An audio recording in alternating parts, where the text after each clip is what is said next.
Hello guys, तो कैसे हैं आप सभी।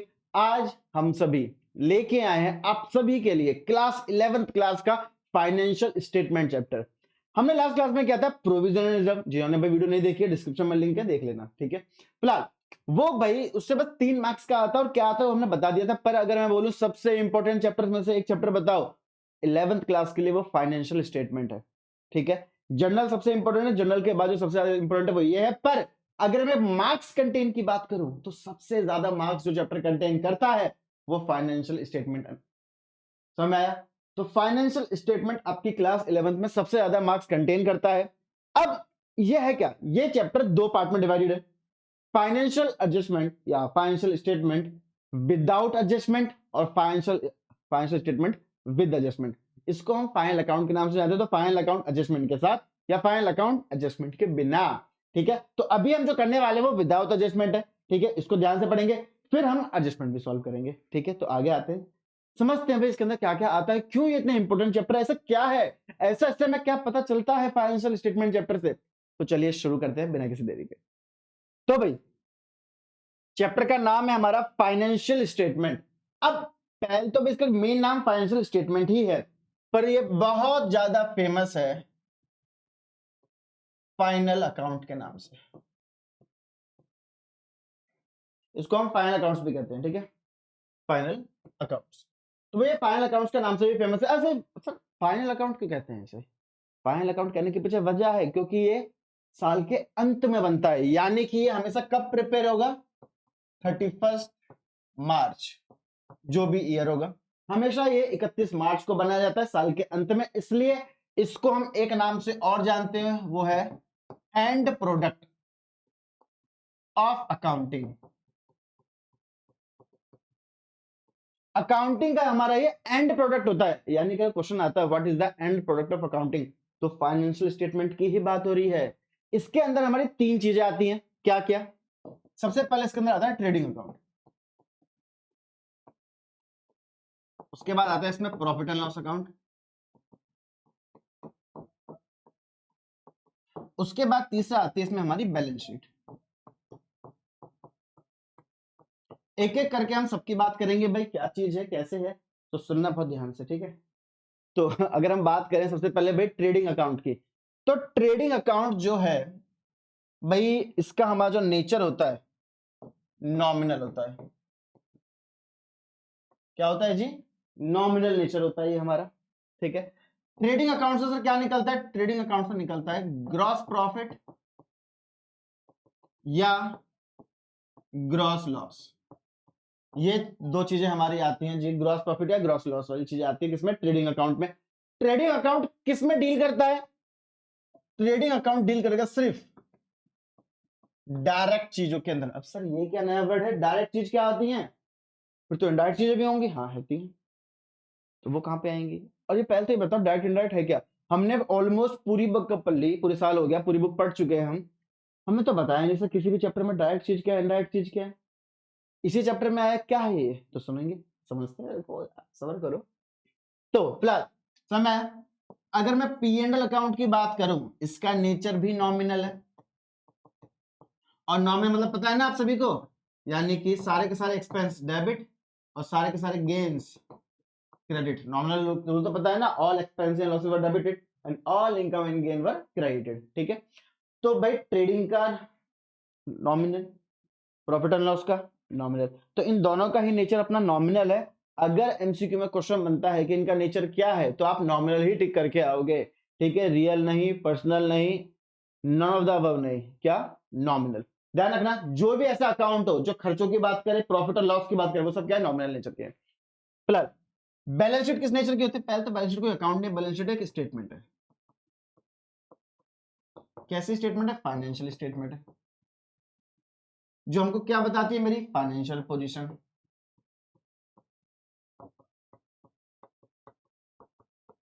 समझ में आया।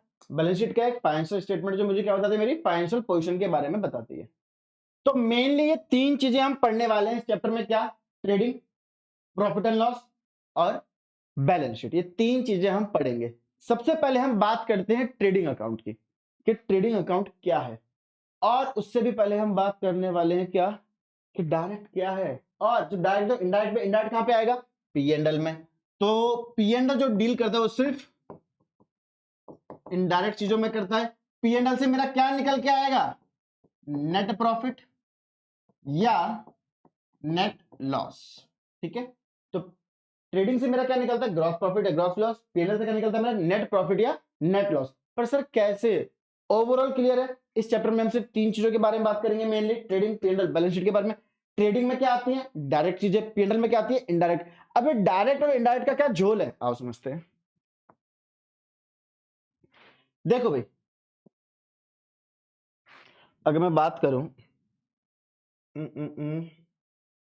अगर मैं यहीं पे बात करूं आपके, तो मेरे जो खर्चे होते हैं, एक्सपेंस, अभी आपने जो एक्सपेंस पढ़े हैं वो 2 तरीके के पढ़े हैं। कौन कौन से? रेवेन्यू एक्सपेंडिचर और कैपिटल एक्सपेंस। ठीक है, पर यहां पे वो नहीं पढ़ने वाले। यहां पे हम खर्चे पढ़ेंगे कैसे? खर्चे 2 तरह के होते हैं, एक होते हैं डायरेक्ट एक्सपेंस, एक होते हैं इनडायरेक्ट एक्सपेंस। तो खर्चे भाई डायरेक्ट भी हो सकते हैं और खर्चे इनडायरेक्ट भी हो सकते हैं। क्या फर्क है डायरेक्ट एक्सपेंस और इनडायरेक्ट एक्सपेंस में? सुनेंगे ध्यान से। अब सुनो, बच्चे कंफ्यूज रहते हैं पूरे भाई, डायरेक्ट और इनडायरेक्ट का असली मतलब नहीं पता चल पाता उन्हें। उन्हें नहीं पता कि यार किस खर्चे को डायरेक्ट की श्रेणी में रखना है, किसको इनडायरेक्ट की श्रेणी में रखना है। तो हम बताएंगे ना, भाई आया बता के जाएगा। सुनो, मान लो ये मेरा प्रोडक्ट है, ठीक है, ये क्या है? मेरा प्रोडक्ट है। अब इसको मैं बनाता हूं और बना के बेचता हूं। ऐसे तो नहीं बना के अपनी छाती पे लेके मर जाऊंगा, नहीं, बना के बेचना है मुझे। तो सुनो, इस प्रोडक्ट को बनाने तक का खर्चा, मान लो मार्कर है, इस मार्कर को बनाने तक का खर्चा सब डायरेक्ट है। बन गया, क्या करूं? बेच दो। बनने के बाद बेचने तक का खर्चा सब इनडायरेक्ट है। चीजों को बनाने का खर्चा डायरेक्ट, बनाने से बेचने का खर्चा indirect. Means factory expense direct, office expense, माल बिकता कहां पे? ऑफिस में। इनडायरेक्ट बनता कहां पे? फैक्ट्री में।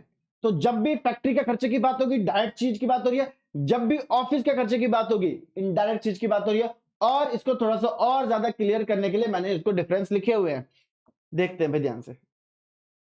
तो डायरेक्ट और इनडायरेक्ट खर्चे भाई, बस ये 4 चीज ध्यान रख लो, आपको समझ में आ जाएगा क्या डायरेक्ट होता है क्या इनडायरेक्ट होता है। कैसे देखें? मैन्युफैक्चरिंग एक्सपेंस सब डायरेक्ट है, ठीक है, जितने भी मैन्युफैक्चरिंग एक्सपेंस होंगे वो सब क्या होंगे? आपके डायरेक्ट होंगे। अब मैन्युफैक्चरिंग डायरेक्ट है क्योंकि बनने में आ रहा है, यानी कि फैक्ट्री का खर्चा है। सेलिंग एक्सपेंस क्या होंगे? डायरेक्ट होंगे। ठीक है, फैक्ट्री एक्सपेंस, फैक्ट्री में जो भी खर्चा होता है, कोल, पावर, ये सब क्या होगा? डायरेक्ट होगा। वेजेस, भाई मजदूरों को क्या देते हो? वेजेस देते हो, क्या होगा? डायरेक्ट होगा। ठीक है, ऑफिस एक्सपेंस, ध्यान रखना, फैक्ट्री में यूज होती है पावर, क्योंकि वहां पे हाई वोल्टेज चाहिए। ऑफिस में यूज होती है बिजली, इलेक्ट्रिसिटी। अगर लिखा है इलेक्ट्रिसिटी एक्सपेंस तो वो ऑफिस का है, फैक्ट्री का नहीं है। फैक्ट्री में डाल देना कि भाई फैक्ट्री में भी तो इलेक्ट्रिसिटी यूज होता है, नहीं, वहां हाई वोल्टेज यूज होता है मशीनों के लिए, तो वो पावर यूज होती है, तो वहां पे वर्ड होगा पावर। तो अगर सिर्फ इलेक्ट्रिसिटी वर्ड लिखा है तो क्या है? एग्जैक्टली वो इनडायरेक्ट है, वो ऑफिस का खर्चा है। ठीक है, इसी तरह सैलरी का मिलती है ऑफिस में, क्योंकि फैक्ट्री में तो दिहाड़ी मिलती है, और दिहाड़ी को क्या बोलते हैं? वेजेस। तो वेजेस होगा डायरेक्ट, सैलरीज होंगी इनडायरेक्ट। ठीक है, तो मैं इसे आगे, किसी भी खर्चे के आगे अगर वर्ड लिखा है इनवर्ड, क्या? इनवर्ड, लाने का खर्चा। किसी भी खर्चे के आगे अगर लिखा है वर्ड इनवर्ड तो क्या है? वो डायरेक्ट है। किसी भी खर्चे के आगे लिखा है आउटवर्ड, यानी कि भेजने का, भेजने यानी कि सेल्स का, तो भेजने का खर्चा इनडायरेक्ट। ठीक है, इनवर्ड खर्चा डायरेक्ट, आउटवर्ड खर्चा इनडायरेक्ट। याद रखना इस चीज को। एक्सपेंसेस ऑन परचेज, लाने में जो खर्चा किया गया है वो सब डायरेक्ट है। भेजने में जो खर्चा किया गया है, सेल्स पे जो खर्चा किया गया है, वो सब इनडायरेक्ट है। समय, तो ये 4 चीजें पढ़ लेना, इसका स्क्रीनशॉट ले लो। बढ़िया। तो मैन्युफैक्चरिंग, फैक्ट्री, इनवर्ड और एक्सपेंस ऑन परचेज सब डायरेक्ट, यानी कि ये सारे के सारे कहां पे आएंगे? ट्रेडिंग अकाउंट पे। मैंने आपको बताया डायरेक्ट चीज कहां पे आती है? ट्रेडिंग में।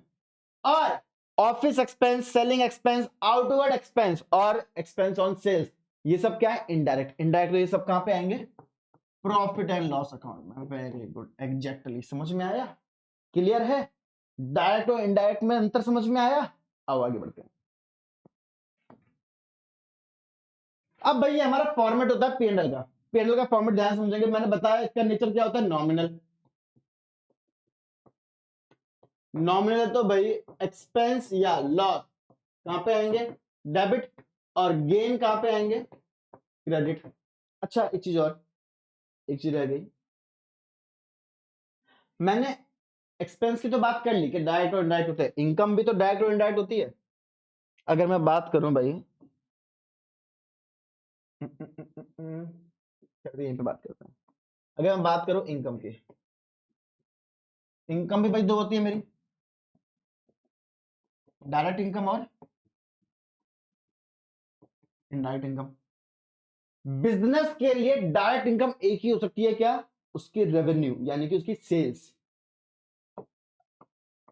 डायरेक्ट इनकम बस सेल्स है, सेल्स के अलावा कहीं से भी पैसा मिल गया, इंटरेस्ट मिल गया इनडायरेक्ट, कमीशन मिल गया इनडायरेक्ट, डिस्काउंट मिल गया इनडायरेक्ट, कहीं से भी मिला पैसा, किसके अलावा, सेल्स के अलावा, तो वो सब इनडायरेक्ट है, यानी कि अदर देन सेल्स। सेल्स के अलावा सारा खर्चा क्या होगा मेरा, इनडायरेक्ट होगा। समझ में आया, इजी है। डायरेक्ट खर्चा क्या है, सेल्स, सेल्स के अलावा सारा खर्चा इनडायरेक्ट, ठीक है। अब आते हैं ट्रेडिंग अकाउंट पे। ट्रेडिंग अकाउंट होता क्या है, सुनेंगे ध्यान से।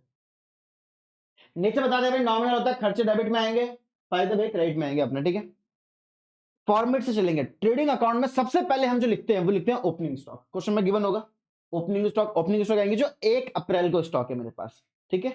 तो ओपनिंग स्टॉक आएगा, फिर मेरा परचेजेस आएगा, जो भी मैंने खरीदा है माल, ठीक है, परचेजेस यानी कि कुछ भी नहीं, माल खरीदने की बात हो रही है, परचेजेस आएगा। पर परचेज में कुछ ना नेट, अब नेट परचेज कैसे आएगा, जब मैं परचेज में से माइनस कर दूंगा क्या, परचेज रिटर्न, तो मैं नेट परचेज निकल जाएगा। तो परचेजेस माइनस परचेज रिटर्न, अब जो अमाउंट आएगा वो मैं बाहर लिख दूंगा, ये मेरा क्या होगा, नेट परचेज। फिर क्या आएंगे, डायरेक्ट एक्सपेंस जो सीखे हमने भाई, सारे खर्चे कहां पे आते हैं, डेबिट में ही आते हैं, तो सारे खर्चे डेबिट में आएंगे, डायरेक्ट एक्सपेंस डेबिट में आ जाएंगे, ठीक है। ये चीज करनी है भाई अपने को। तो ओपनिंग क्या नाम है, ट्रेडिंग के डेबिट साइड में क्या आता है, trading opening stock, net purchase means purchase minus purchase return, और डायरेक्ट एक्सपेंस, जितने भी डायरेक्ट खर्चे वो सारे रहेंगे। क्रेडिट साइड पे दो ही चीजें आती हैं, पहला सेल्स, अब जब परचेज नेट ली है तो सेल्स भी नेट ही चाहिए ना अपने को, तो सेल्स माइनस सेल्स रिटर्न कर देंगे। दूसरा अपना आता है क्लोजिंग स्टॉक। अब भाई क्लोजिंग स्टॉक क्या होता है, जो साल के अंत में स्टॉक होते जाएंगे, जो 31 मार्च को होगा, ठीक है।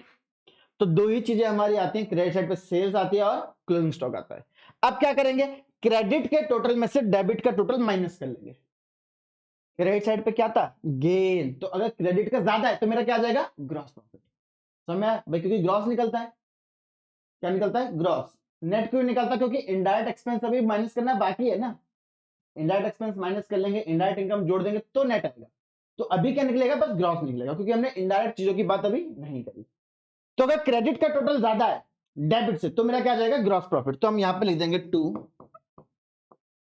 ग्रॉस प्रॉफिट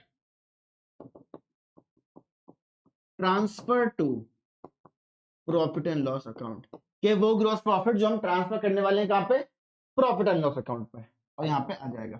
सिमिलरली अगर डेबिट का टोटल ज्यादा होता और क्रेडिट का कम, यानी कि फायदा कम हुआ है, खर्चे ज्यादा हुए हैं, तो क्या आता, ग्रॉस लॉस। प्रॉफिट यहां पे लिखा है ग्रॉस, तो लॉस का लिखेंगे, बहुत बढ़िया। क्रेडिट में लिखेंगे तो क्या लिखते हैं हम, एक सेकंड, यहाँ पे टू लिखा है, बाय बाय, तो अगर डेबिट ज्यादा होता तो क्या लिखते हैं हम, बाय ग्रॉस लॉस। वही सेम चीज, gross loss transfer to P&L account, ठीक है। ये आता समझ में आया कैसे निकलेगा, क्वेश्चन ट्राई करते हैं। तो क्वेश्चन देखते हैं भाई, क्वेश्चन ये रहा आपका, भाई ट्रेडिंग अकाउंट बनाना है अपने को, लिख देते हैं डेबिट क्रेडिट। स्टार्टिंग कहां से करते हैं, मैंने बताया था सबसे पहले क्या आता है, ओपनिंग स्टॉक, तो हम लिखेंगे टू ओपनिंग स्टॉक। कितने रुपए का है ओपनिंग स्टॉक, 50,000 का। फिर क्या आता है जी, परचेजेस, क्या रिटर्न है भाई, परचेज तो है, goods purchase during the year purchase है, परचेज रिटर्न नहीं है, यानी कि माइनस करने की जरूरत नहीं है, डायरेक्ट लिख देंगे कितना, 280। अब देखना पे मेरे को direct expense, freight and packaging, ध्यान रखना, आपको बता देता हूं,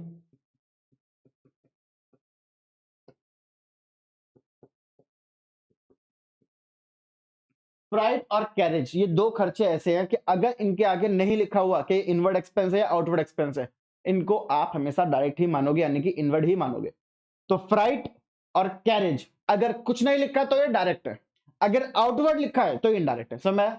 तो यहाँ पर भाई फ्राइट वर्ड लिखा है, पीछे का पैकेजिंग वर्ड नहीं देखेंगे हम, पीछे के वर्ड से कोई मतलब नहीं है।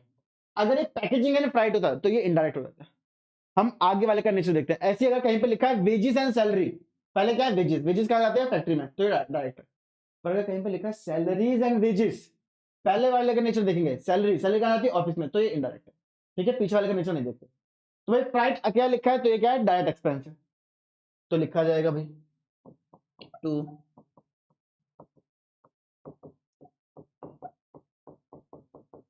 To fright end packet. कितना? 20 है। ओ यहाँ पे लिख दिया मैंने।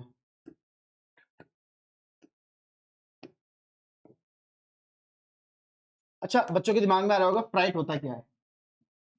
देखो भाई फ्राइट क्या होता है, ये लो कर दिया, हाँ इसी को पूछ रहा था। हाँ ठीक है भाई, दिमाग में आ रहा होगा फ्राइट होता क्या है। लाने ले जाने का जो खर्चा होता है चीजों को, वो फ्राइट होता है। फ्राइट कैरेज वो सिमिलर टाइप के खर्चे होते हैं। ठीक है, ऐसे तो नहीं कि मैं माल लेके आ रहा हूँ सर पे, नहीं, बुग्गी करूंगा, ठेला करूंगा, ट्रक करूंगा, कुछ तो करूंगा, छोटा हाथी बुक कर लूंगा, उसका लाने ले जाने का जो खर्चा होता है उसको हम फ्राइट करेंगे। ठीक है, फ्राइट हो गया जी अपना। आगे क्या है जी, सेल्स, इधर आएगा लिख देते हैं by sales. Sales return given है तो डायरेक्ट लिख देंगे कितना, 380।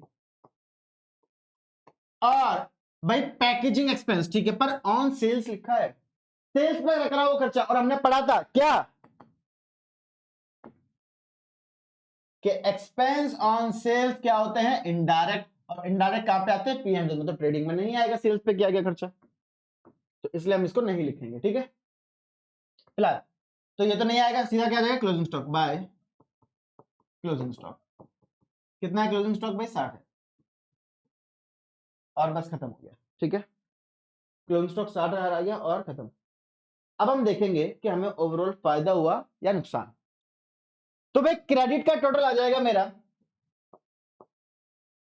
440, तो यहाँ का भी भाई 440,000, यहाँ देखते हैं कितना है, 80 20 3 लाख, 3,50,000। तो भाई टोटल तो 440 ही है। अब सुनो, 440 लाना है, पर टोटल कितना बैठ रहा है, 350। तो कौन सा ज्यादा है, क्रेडिट ज्यादा है, क्रेडिट ज्यादा है तो क्या हो गया, हमें फायदा हो गया। फायदे को क्या लिखते हैं, टू ग्रॉस प्रॉफिट। 440 में से इसका आया 3.5 लाख, 440 में से 3.5 गए, कितना आ गया, 90,000। तो 90,000 का मेरा ग्रॉस प्रॉफिट निकल गया। इस तरीके से हम ट्रेडिंग अकाउंट बनाते हैं। क्या सबको क्लियर है ट्रेडिंग कैसे बना, इजी है। आगे देखते हैं, अगला कह रहा है भाई फिर से वही ट्रेडिंग अकाउंट। एक और क्वेश्चन देखते हैं भाई, जल्दी देखेंगे इस बार। सबसे पहले भाई क्या आता है, अपना ओपनिंग स्टॉक लिख देंगे, कितना जी, 33। फिर हमारा आता है परचेजेस, लिखो परचेजेस कितना है जी, मेरा परचेज है 29,000। पर इनर कॉलम में लिखेंगे क्यों, मेरे को रिटर्न गिवन है तो रिटर्न माइनस कर देंगे, लेस कर देंगे जी परचेज रिटर्न। कितना है, 2400। तो ये आ गया जी आपका 26,600। ठीक है, और भाई डायरेक्ट एक्सपेंस में भाई यहाँ तो कुछ नहीं है। कैरेज इनवर्ड, मैंने बताया था जो भी खर्चा इनवर्ड होता है वो डायरेक्ट होता है, इनवर्ड लिखा है भाई डायरेक्ट है। टू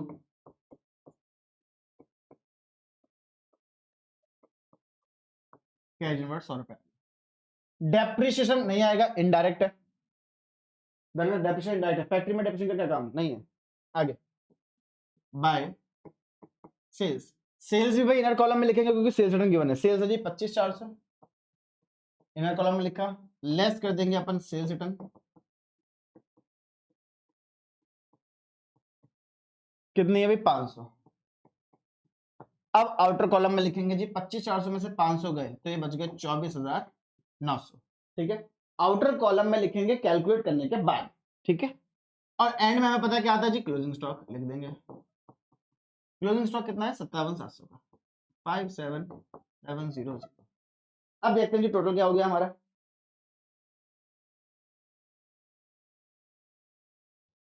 तो 24,900 प्लस 57,700, 82,600 जी। यहाँ का टोटल तो आया 82,600। इधर का टोटल देखते हैं जी कितना है, 33,000 प्लस 26,600 प्लस 100 रुपए। यहाँ का टोटल आया जी हमारा 59,700। साफ साफ पता चल रहा है क्रेडिट का ज्यादा है, क्रेडिट का ज्यादा है तो उसी को टोटल मानेंगे। 82,600,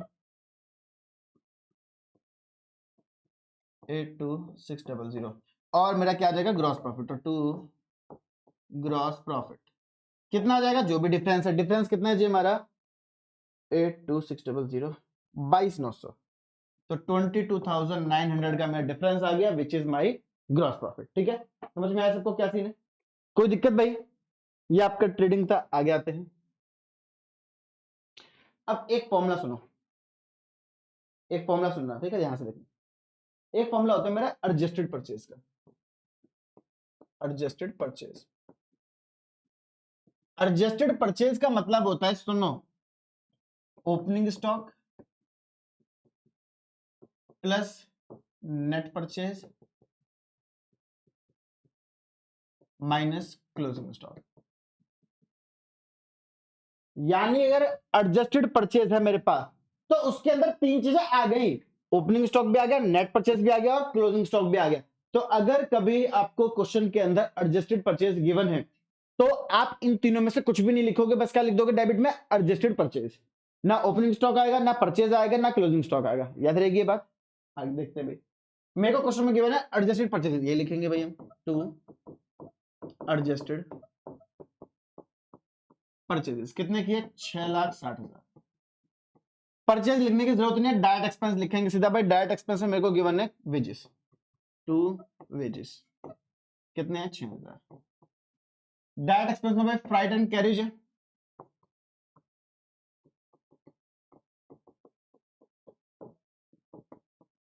कितना है 3,600।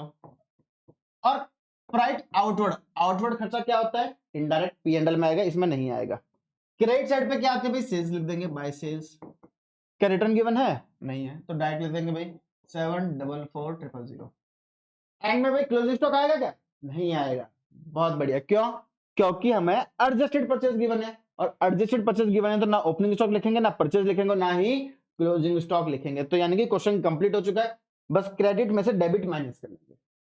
तो भाई क्रेडिट में तो हमारा एक ही अमाउंट है 7,440,000 माइनस 6,60,000 माइनस 6,000 माइनस 3,600 और हमारा भाई ग्रॉस प्रॉफिट आ गया 74,400। तो लिख देंगे 2 ग्रॉस प्रॉफिट 744,000 और टोटल में तो एक ही चीज आ जाएगी भाई 744,000 744,000। समझ में आया, इजी है। तो एडजस्टेड परचेज का समझ में आया। अब थोड़े से गहन क्वेश्चन करते हैं जो एग्जाम में बन जाते हैं ट्रेडिंग से। कैसे देखते हैं, 3 नंबर में 2 नंबर में क्वेश्चन आते हैं डायरेक्ट, यानी कि पूरा अकाउंट बनाने को नहीं आता, कुछ बेसिक चीजें पूछते तो बच्चों को नहीं पता होती, आओ सीखते हैं। सुनना ध्यान से, कुछ फॉर्मूले जो मैं आपको बता रहा हूं,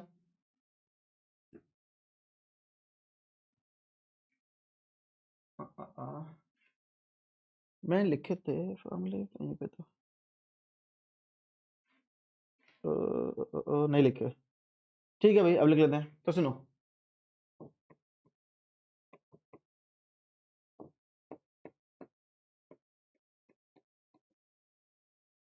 कॉस्ट ऑफ गुड सोल्ड क्या होता है भाई, इसको अपन बोल देते हैं शॉर्ट फॉर्म में COGS। क्या बोल देते हैं, COGS। पर मेरे को याद है यार, मैंने कहीं पे लिख रखे थे, अगर मैं देखूं, नहीं लिखे, कोई नहीं, चलो COGS मैं लिखा, दोबारा लिख देते हैं भाई COGS। अब सुनो, COGS होता है कॉस्ट ऑफ गुड सोल्ड, यानी कि बिके हुए माल की लागत, यानी कि मेरी कॉस्ट क्या है, ठीक है। तो इसका फॉर्मूला होता है हमारा opening stock plus net purchase plus direct expense minus closing stock, ठीक है। Opening stock plus net purchase plus direct expense minus closing stock, ये अपना फॉर्मूला होता है किसका, COGS का, कॉस्ट ऑफ गुड सोल्ड का। ठीक है, इसको ध्यान रखना।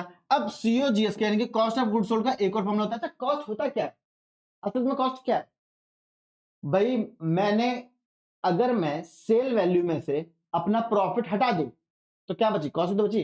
सेल वैल्यू क्या होती है? कॉस्ट जितने में मुझे पड़ा प्लस फायदा, तभी तो सेल वैल्यू बनती है। तो अगर मैं फायदा हटा दूं तो क्या बच गई? कॉस्ट बच गई ना। तो सीओजीएस का कॉस्ट का फॉर्मूला होता है क्या? सेल्स माइनस क्या? Gross profit. तो सेल्स में से जब भी आप ग्रॉस प्रॉफिट माइनस कर दोगे तब भी क्या आएगी? कॉस्ट आएगी। सेल्स का मतलब नेट सेल्स की बात कर रहा हूं मैं, ठीक है। अब सीओजीएस निकालने का एक आध तरीका और होता है, जैसे अगर आपको ग्रॉस प्रॉफिट गिवन है, gross profit on sales 25% given है कि जी सेल्स का 25% होता है ग्रॉस प्रॉफिट। अब सेल्स का 25% है, आपको क्वेश्चन में कॉस्ट गिवन, कैसे निकालोगे यार? 25% तो सेल्स का करना था ना, क्वेश्चन में तो कॉस्ट गिवन है, तो क्या करोगे? ध्यान सुनो, 25% का मतलब होता है 1/4। एक चीज जो बताऊं, ध्यान सुनना, ग्रॉस प्रॉफिट ऑन कॉस्ट। अगर कोई चीज सेल्स का 1/4 है, कॉस्ट क्या होती है? याद करने के तरीके बता रहा हूं। कॉस्ट क्या होती है? सेल्स से कम होती है ना, तो वो कॉस्ट पे एक कम हो जाएगा, यानी कि सेल्स का 1/4 है तो कॉस्ट का 1/3 होगा। सिंपल। जो चीज सेल्स का 1/4 है वो कॉस्ट का 1/3 होगा। समझ में आया? एक कम हो जाता है, यानी कि अगर सेल्स का 1/5 है तो कॉस्ट का कितना होगा? 1/4। सेल्स का 1/10 है तो कॉस्ट का कितना होगा? 1/9 होगा, कंपल्सरी। ठीक है, इसके पीछे मैथमेटिकल रीजन पढ़ोगे मैं बताएगा, क्योंकि अभी इतना नेसेसरी नहीं है, 12th में पढ़ेंगे। 12th में जब हम रेशियो चैप्टर पढ़ेंगे तब पढ़ेंगे वो, ठीक है। फिलहाल अभी याद कर लो। तो यानी कि और जो चीज कॉस्ट का 1/4 है वो सेल्स पे क्या होगा? एक ज्यादा। सेल्स पे एक बढ़ जाता है, कॉस्ट पे एक कम हो जाता है। याद रखना, कॉस्ट पे एक कम हो जाएगा, सेल्स पे एक बढ़ जाएगा। अगर ग्रॉस प्रॉफिट कॉस्ट का 20% है, 20% यानी कि 1/5, कॉस्ट का 1/5 है, सेल्स का निकालना है, सेल्स पे क्या होगा? एक बढ़ जाएगा, तो सेल्स का कितना होगा? 1/6 होगा। पक्की बात है, इजी। कॉस्ट पे एक कम करना है, सेल्स पे एक ज्यादा करना है, अपॉन में। डिनोमिनेटर की बात कर रहा हूं मैं, न्यूमरेटर की नहीं, ठीक है। तो 1/4 है तो कॉस्ट का कितना होगा? 1/3 होगा। अगर कॉस्ट का 1/3 है तो एक बढ़ जाएगा, सेल्स का कितना रहेगा? 1/4। सेल्स पे एक बढ़ जाएगा हमेशा, और कॉस्ट पे हमेशा एक कम हो जाएगा। याद रहेगी ये बात? बढ़िया। ये कुछ चीजें जो आपको याद रहनी चाहिए। सीओजीएस के दो फॉर्मूले होते हैं, एक ये रहा, एक ये रहा, ठीक है। ग्रॉस प्रॉफिट निकालने का तरीका बता दिया मैंने, आओ क्वेश्चन सॉल्व करते हैं। हाँ देखो भाई क्या कह रहा है। ओपनिंग स्टॉक गिवन है, कैश सेल्स, क्रेडिट सेल्स, दो सेल्स गिवन है, परचेजेस गिवन है, और rate of gross profit on cost given है। ये क्या है? ये 33:1/3% है। मिक्स फ्रैक्शन गिवन है अपने को। आप पहले तो मिक्स फ्रैक्शन को सॉल्व करना आता है। 33 × 3 90, 90 + 1 100। परसेंटेज का मतलब क्या होता है? अपॉन में 100। तो 100/3 इंटू में भाई परसेंटेज का मतलब अपॉन में 100। 100 से 100 कट गया, क्या बच गया? 1/3। तो जब भी कहीं पे लिखा आएगा 33:1/3%, वो क्या कह रहा है? 1/3 की बात है। हमसे क्या बोला है? Rate of gross profit. Gross profit जो है वो कॉस्ट का कितना है? 1/3। कॉस्ट का 1/3 है, सेल्स पे क्या होगा? ये बढ़ जाएगा, यानी कि सेल्स का क्या होगा? 1/4। क्या अपने को सेल्स पता है? हाँ जी, कैश सेल्स, क्रेडिट सेल्स, दोनों को जोड़ लेंगे, टोटल सेल्स आ जाएगा। तो निकाल देते हैं जी टोटल सेल्स। टोटल सेल्स कितनी है जी अपनी? Cash plus credit. कैश जी 60, क्रेडिट 40,000। ठीक है, कितना हो गया? 1,00,000। ग्रॉस प्रॉफिट निकाल लेंगे, 1,00,000। अब कॉस्ट का 1/3 है, सेल्स का 1/4 होगा, 1/4 निकालेंगे तो वही 25,000 आ गया। मेरा ग्रॉस प्रॉफिट निकल गया। अब सीओजीएस, सीओजीएस का फॉर्मूला क्या था? Sales minus gross profit. Sales कितनी है? 1,00,000। ग्रॉस प्रॉफिट कितना है? 25,000। सीओजीएस कितना आ गया? 75,000। ठीक है। क्वेश्चन, अच्छा क्वेश्चन नहीं लिखा है। बेसिकली इस क्वेश्चन में क्या निकालना था? क्लोजिंग स्टॉक निकालना। ओपनिंग स्टॉक अपने को गिवन है, क्वेश्चन में पूछा गया है कि क्लोजिंग स्टॉक क्या होगा। तो क्लोजिंग स्टॉक निकालने के लिए मेरे को क्या गिवन है? सीओजीएस गिवन है। सीओजीएस वाला फॉर्मूला लगाएंगे जी। सीओजीएस का हमने फॉर्मूला पढ़ा था, क्या होता है? Opening stock plus purchases plus direct expense भी था, पर हमें कोई डायरेक्ट एक्सपेंस गिवन है तो ऐड नहीं करेंगे, माइनस क्लोजिंग स्टॉक। जिसकी वैल्यू पता है लगा देंगे जी। जी मेरे को सीओजीएस की वैल्यू पता है 75,000। मेरे को ओपनिंग स्टॉक की वैल्यू पता है कितनी? 20,000। मेरे को परचेजेस की वैल्यू पता है कितनी, 70,000 माइनस क्लोजिंग स्टॉक मेरे को नहीं पता, माइनस का क्लोजिंग स्टॉक इधर आएगा प्लस का, तो क्लोजिंग स्टॉक 70 और 20 90 प्लस का 75 इधर आएगा तो माइनस का, तो मेरा क्लोजिंग स्टॉक कितना निकल गया 15,000। Simple is that. समझ में आया क्या हुआ, पक्की बात है, इजी। क्या करा भाई, हमने सेल्स निकाली, सेल्स पे वो लगा के 1/4 क्या आया ग्रॉस प्रॉफिट आया, सेल्स में से ग्रॉस प्रॉफिट माइनस कर दिया तो क्या आ गया कॉस्ट आ गया। सीओजीएस का अपन ने दूसरा फॉर्मूला लगाया, फॉर्मूला लगाते ही मेरा क्लोजिंग स्टॉक निकल गया, इजी। आगे देखते हैं, ये दो चीजें समझ लो। क्या net sales of the year ending, net sales given है अपने को कितनी 450, कह रहा है अगर ग्रॉस प्रॉफिट 30% है किसका सेल्स का, नेट सेल्स गिवन है, ग्रॉस प्रॉफिट 30% है सेल्स का, find the COGS cost of goods sold निकालना, ठीक है भाई। ग्रॉस प्रॉफिट किसका 30% है किसका सेल्स का, और सेल्स तो गिवन है, सेल्स कितनी है 4.5 लाख, तो 4.5 लाख का बस 30% निकाल देंगे, 4.5 लाख का 30% कितना होगा भाई 45 तिया 0 0 0 3 पंजे 15 और 3 चौक 12 13 1 35 आ गया। ये मेरा क्या है ग्रॉस प्रॉफिट, मुझे क्या निकालना है सीओजीएस, तो सीओजीएस का फॉर्मूला क्या होता है सेल्स माइनस जीपी। सेल्स कितनी थी 4.5 लाख, 4.5 लाख में से माइनस कर देंगे 1 35, 4 लाख में से 1 लाख गए 3 लाख, 50 में से 35 गए 15, 3 लाख 15,000 का मेरा सीओजीएस आ गया। समझ में आया, इजी भाई। सेल्स पे गिवन थी तो कुछ करने की नीड ही हुई, सेल्स गिवन थी, पर अब ये देखो नेट सेल्स फिर से गिवन है 4.5 लाख की, कह रहा है ग्रॉस प्रॉफिट जो है ना वो 25% है, पर किसका कॉस्ट का। अपने को क्या गिवन है, कहां गया सेल्स गिवन है, ठीक है अपने को क्या गिवन है सेल्स गिवन है, निकालना किसका है कॉस्ट का। अच्छा एक चीज और सुन लो, अगर क्वेश्चन में नेट सेल्स की जगह रेवेन्यू फ्रॉम ऑपरेशन गिवन हो तो एक ही बात है, नेट सेल्स को ही दूसरा नाम रेवेन्यू फ्रॉम ऑपरेशन है, तो रेवेन्यू फ्रॉम ऑपरेशन लिखा हो या नेट सेल्स लिखा हो कंफ्यूज मत होना, दोनों एक ही चीजें हैं, ठीक है। आगे तो भाई जीपी ऑन कॉस्ट कितना है 25%, 25% बोलते हो 1/4, कॉस्ट का 1/4 है, सेल्स में क्या होगा एक बढ़ जाएगा, तो मेरा जीपी ऑन सेल्स क्या होगा 1/5 हो जाएगा, निकाल दो जीपी। सेल्स कितनी है 4.5 लाख, 4.5 लाख का 1/5 कर देंगे 5 9 45 90,000 आ गया जी, ठीक है। अब सीओजीएस निकाल दो, सीओजीएस क्या होता है sales minus gross profit, sales है 45, ग्रॉस प्रॉफिट आ गया 90, 45 में से 90 माइनस कर दो, 45 में से 90 जाएंगे कितने बचेंगे 360, 360 का अपना सीओजीएस आ गया, इजी। सबको समझ में आया क्या सीन है, कोई दिक्कत। तो ये परसेंटेज लगाने को आएगा लगा लोगे, ये बेसिक चीज थी। यहाँ पे अपना ट्रेडिंग अकाउंट पूरी तरीके से कंप्लीट हो चुका है, उसके बारे में कुछ नहीं है, उससे रिलेटेड फॉर्मूले पढ़ लिए, सीओजीएस का फॉर्मूला पढ़ लिया, परसेंटेज में क्या झोल होता है वो भी सीख चुके हैं हम जी, सेल्स पे एक बढ़ जाता है कॉस्ट पे एक कम हो जाता है, ठीक है पक्की बात है। बस अगली क्लास में अपन करेंगे पीएनएल अकाउंट, बैलेंस शीट और फुल फ्लेज क्वेश्चन। तब तक के लिए अगर आपको वीडियो अच्छी लगी और समझ में आई हो तो इस वीडियो को लाइक करें, शेयर करें, सब्सक्राइब करें, अपने दोस्तों को बता दो इस चैनल के बारे में और उन्हें सब्सक्राइब करवा दो भाई, ठीक है। मिलते हैं, bye guys, take care, thank you so much.